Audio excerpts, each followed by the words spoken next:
What if the loudest band on earth destroyed itself in complete silence? Two men stopped speaking, recorded in separate rooms, and hurled insults through song lyrics. A flare gun accident forged rock's most iconic riff. Then came the guards with guns backstage, a guitarist's dead arm from heroin, and a final handshake in Liverpool that killed the perfect lineup. Mark II perfection lasted 3 years before ego and exhaustion tore it apart. This is the rise and fall of Deep Purple. The story begins not with a roar, but with a calculated experiment. Hartford, England, 1968. Deep Purple wasn't born from a garage or a club circuit. It was assembled by businessmen Tony Edwards and John Coletta, who wanted to build a British supergroup that could compete with the emerging progressive scene while still charting on the pop stations. The architect of the sound was John Lord, a classically trained organist who had cut his teeth with the Artwoods. Lord was sharing a rehearsal space with Ritchie Blackmore, a session guitarist known for his technical precision and volcanic temperament. This pairing became the foundational DNA, Lord's Baroque sensibilities colliding with Blackmore's hunger for something heavier, more dangerous. The first lineup, later called Mark I, featured bassist Nick Simper, 18-year-old drum prodigy Ian Pace, and vocalist Rod Evans. Before we continue, don't forget to like and subscribe to the channel. Their debut single was a high-octane cover of Joe South's Hush. In the UK, it went nowhere, but in America, it exploded to number 4 on the Billboard Hot 100 in September 1968. For the first time, American audiences heard something new. The instrumental prowess of jazz fused with the volume of the emerging heavy scene. John Lord's philosophy was clear. The mathematics of Bach could serve the human heart. This vision peaked on the 12-minute epic April, where woodwind and string arrangements collided with Blackmore's layered guitars, creating something that pushed the boundaries of what a rock band could achieve. But success brought pressure. Their American label was financially unstable and demanded more singles. Lord and Blackmore grew weary of the pop direction Rod Evans favored. Blackmore was watching Led Zeppelin's rise and sensed a cultural shift. He wanted something heavier, more visceral, less dependent on psychedelic trappings. The dream was evolving. Deep Purple was moving away from being a top 40 group and heading toward a louder, more dangerous frontier. But they needed the right voices to take them there. July 1969. The transition was clinical, almost surgical. Rod Evans and Nick Simper were dismissed. Replacing them were two members from the band Episode 6, vocalist Ian Gillan and bass player Roger Glover. Gillan possessed a vocal range that could reach operatic heights, capable of banshee screams and soulful power. Glover brought songwriting sophistication the band had lacked. This new lineup, the classic Mark II, was initially kept secret, with Gillan and Glover fulfilling obligations to Episode 6 while secretly rehearsing with Deep Purple. Wait for the ricochet. The first major hurdle was John Lord's Concerto for Group and Orchestra, performed at the Royal Albert Hall in September 1969. The rock band backed by a full orchestra was Lord's magnum opus, but Blackmore viewed it with skepticism. He feared they'd be labeled a novelty act. So Blackmore made a deal with Lord. They would do the concerto, but the next album would be a full-scale assault of hard rock. This tension between high art orchestral aspirations and raw heavy metal power provided the creative friction that would define their greatest years. The recording of Deep Purple in rock in 1970 was the moment the band found its true identity. It was a sonic assault led by the blistering opener, Speed King. Child in Time became an epic masterpiece, blending Gillan's soaring vocals with Lord's distorted Hammond organ and Blackmore's explosive guitar work. The album didn't just play, it roared. It stayed in the UK top 30 for over a year, signaling that Deep Purple had arrived as peers to Led Zeppelin and Black Sabbath. The emotional resonance for fans today lies in the memory of sheer volume and energy. Deep Purple became known as a live force, transforming 3-minute songs into 20-minute improvisational journeys. The gear itself, the Marshall stacks, the overdriven organ, represented a tactile connection to power, mirroring the V8 engines of the cars they drove. The band was no longer just musicians, they were architects of a new, heavier world. By 1972, Deep Purple had achieved a level of global dominance few bands ever reach. Their 1971 album Fireball hit #1 in the UK, showcasing a more progressive, experimental side. But it was Machine Head, recorded in December 1971, that would produce their most enduring legacy. The band traveled to Montreux, Switzerland to record with the Rolling Stones' mobile studio, seeking the raw sound of a live environment. What followed became rock mythology. The burning of the Montreux Casino during a Frank Zappa concert. The story of Smoke on the Water is the ultimate moment for Deep Purple fans. The lyrics are a literal chronological account. Some stupid with a flare gun ignited the rattan-covered ceiling, destroying the venue where Purple was supposed to record. Bassist Roger Glover woke from a dream with the title. The band eventually settled into the nearly empty Grand Hotel, converting its freezing hallways into a makeshift studio. The iconic 4-note riff in G minor, played by Blackmore, was initially seen as filler, yet it became one of the most recognizable guitar themes in music history. Highway Star was written on a tour bus when a reporter asked Blackmore to explain songwriting. Lazy featured legendary organ guitar dueling between Lord and Blackmore. Space Truckin' became the ultimate arena rock vehicle for extended live jams. The perfection of Mark II was cemented by Made in 1972. Originally intended only for the Japanese market, the live album captured the band at their absolute zenith. Drummer Ian Pace noted that the volume and intensity of rock and roll had reached a new level. The Guinness Book of World Records crowned them the globe's loudest band, following a 1972 concert at London's Rainbow Theatre, where levels reached 117 decibels. This wasn't just a distinction, it was a point of pride. A Purple concert was a physical endurance test where the music could literally knock audience members unconscious. The cultural context was one of breathtaking touring schedules and relentless demand. Deep Purple became the top-selling album act in the world by 1973. They were living in LA, flying on private jets, performing to tens of thousands in arenas across the globe. Yet beneath the surface, the very perfection they had achieved was beginning to tear them apart. The unholy trinity was dominant, but the internal silent stalemate was about to boil over. The disintegration wasn't caused by lack of success. It was caused by the toxic environment that success created. By late 1972, the band was suffering from extreme fatigue after 18 months of non-stop touring. Ian Gillan and Ritchie Blackmore, once close friends, were now in open hostility. They stopped speaking and began to outdo each other through outlandish behavior on and off stage. The recording sessions for Who Do We Think We Are in 1973 were so fractured that Gillan and Blackmore avoided being in the studio together. One of the most dramatic moments was the song Smooth Dancer. Written by Gillan, the lyrics were a direct attack on Blackmore. Gillan sang about trying to shake free from the guitarist's temperament. Blackmore was reportedly so preoccupied with his own frustration that he didn't even realize the song was about him until after its release. This level of internal blindness was symptomatic of a band that had become spineless in the face of its own momentum.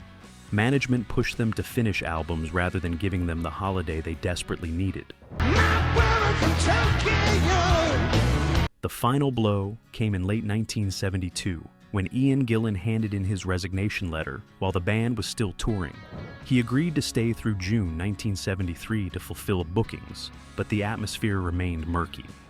Blackmore then issued an ultimatum to John Lord and Ian Pace. He would only stay if Roger Glover was also removed.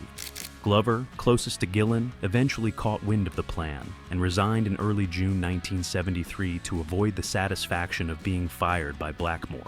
The classic lineup ended on June 29, 1973, in Osaka, Japan, the same city that had birthed their greatest live recording only a year earlier. For fans today, this chapter is one of profound loss. John Lord later described the breakup as the biggest shame in rock and roll ever. It was a moment where ego and exhaustion destroyed a unit, performing at a level unseen since their 70s heyday. The "it's not personal, it's just business" attitude Blackmore reportedly showed toward Glover left a bitter taste. The era of all-for-one composition was over. The band was at war with itself, and the collateral damage was the very music that had defined a generation. The transition to Mark III saw the recruitment of David Coverdale and Glenn Hughes, leading to the massive success of Burn in 1974, which introduced a funkier sound. However, the Mark IV lineup, formed in 1975 after Blackmore departed to form Rainbow, represents the most frustrating and tragic chapter. Replacing Blackmore seemed impossible, but the band chose Tommy Bolin, a jazz-influenced American virtuoso. While Come Taste the Band in 1975 showed immense potential, the band was imploding due to severe drug addiction. The Jakarta incident in December 1975 is a story of visceral horror. While touring Indonesia, the band was met with 125,000 fans per night and security provided by the Indonesian military with attack dogs.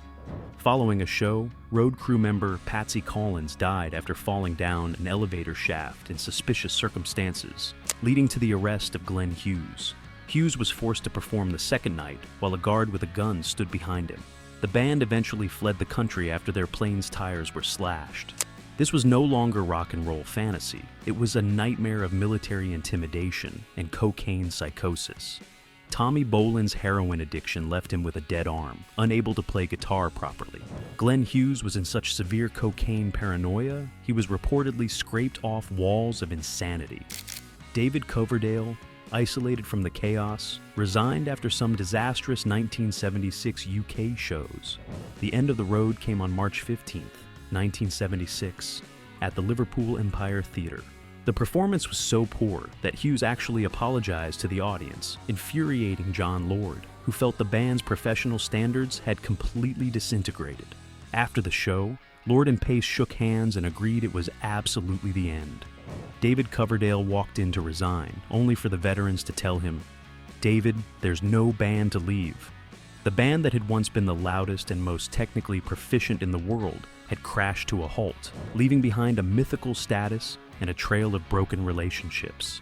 The tragedy deepened 4 months after the band officially split in July 1976. Tommy Bolin died of a drug overdose in December. He left behind a legacy of work that still entrances new fans. Yet his time in Deep Purple remains a symbol of blown opportunities and the destructive power of the 70s rock lifestyle. The band was officially over.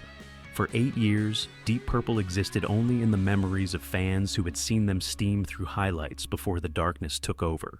The silence following the 1976 breakup was filled by the emergence of spin-off bands that dominated the late 70s and early 80s. Rainbow, Whitesnake, and Gillan. Ritchie Blackmore's Rainbow became the standard bearer for neoclassical rock. David Coverdale's Whitesnake eventually enrolled both John Lord and Ian Pace, becoming one of the biggest acts of the 80s. Even in their absence, Deep Purple's influence was inescapable. They were the mentors for the new wave of British heavy metal, with bands like Iron Maiden, Metallica, and Def Leppard citing them as foundational influences. One of the most poignant nostalgia triggers is the story of Lars Ulrich, the drummer of Metallica. In 1973, at age 9, his father took him to see Deep Purple in Copenhagen. The sight of Blackmore throwing his guitar into the lighting rig and John Lord waving the Hammond around ignited Ulrich's passion for rock music. He bought Fireball the next day and eventually led the campaign to have the band inducted into the Rock and Roll Hall of Fame in 2016. The cultural context of the late 70s was the cassette era of classic rock, with Deep Purple's catalog becoming forgotten gems that fans would piece together through compilations. The image of a fan coming home from the pub to watch a grainy VHS tape of the California Jam in 1974, paying £44 for the privilege in 1983, highlights the mythical status the band had achieved. There was no internet or MTV. You had to see the band live or hunt down rare recordings to feel that tangible connection to the era. The fragmentation of the band only served to increase their legend, as fans waited for the window of opportunity that would bring the Mark II lineup back together. The aftermath was also a period of redemption for those who had struggled with addiction. Glenn Hughes eventually emerged from his dependency in the early 90s, rebuilding his career after almost disappearing from the horizon. This sense of surviving the madness adds a layer of maturity and pride for the audience. The uncompromising nature of the band members, their moody reputations and fierce artistic values, became part of the allure, proving that there was an art to playing heavy music that went beyond mere volume. The announcement of the Mark II reunion in April 1984 was met with euphoria. The resulting album, Perfect Strangers, was a masterpiece that struck a balance between their classic 70s sound and 80s sensibilities. Recorded in rural Vermont, the band composed the tracks in less than a month, proving that the classic sound was alive and well. The title track, Perfect Strangers, with its Eastern-style phrasing and lyrics about reincarnation, became a new anthem for a generation that had passed through time alongside the band. However, the legacy of Deep Purple is as much about the unfinished business and the shame of what could have been. Even in the reunion era, the Gill and Blackmore feuding resurfaced, with Blackmore eventually leaving for the final time in 1993. Yet the fans remain loyal. They choose to remember the perfection of the 1970 to 1973 period, where 5 young men in their 20s slayed audiences and made a fortune, while redefining the limits of rock and roll. Today, Deep Purple is remembered as the band that never tried to consciously sell an image. They weren't bad boys or occult obsessed. They were simply the most skilled musicians in the room. Deep Purple is a reference point of a genre that stands without categorization. They remain a burning desire to inject a touch of class into rock and roll, proving that even when a band is at war with itself, the music can remain immortal. The final note of the Deep Purple story is one of goodwill and peace. Ian Gillan eventually made his peace with Blackmore, acknowledging that everything is cool even if they never share a stage again. For the fans, this provides a sense of closure. The drama, the flare guns, the dead arms, and the military guards in Jakarta are all part of the sordid tale of a band that drank like fish and roared like lions. Deep Purple's rise was meteoric, their fall was tragic, but their legacy is a perfect balance of noise and soul that will never be out of fashion. The rock still resonates 55 years later. Deep Purple proved that perfection and self-destruction can coexist in the same 5 men. They gave us the loudest concerts, the most iconic riffs, and a live album that defined an era. But they also showed us that success doesn't guarantee survival, that ego and exhaustion can destroy even the greatest lineups. The Mark II era burned bright and fast, leaving behind music that still makes us feel invincible. What's your Deep Purple memory? Drop it in the comments, and don't forget to like and subscribe for more stories from rock's golden era.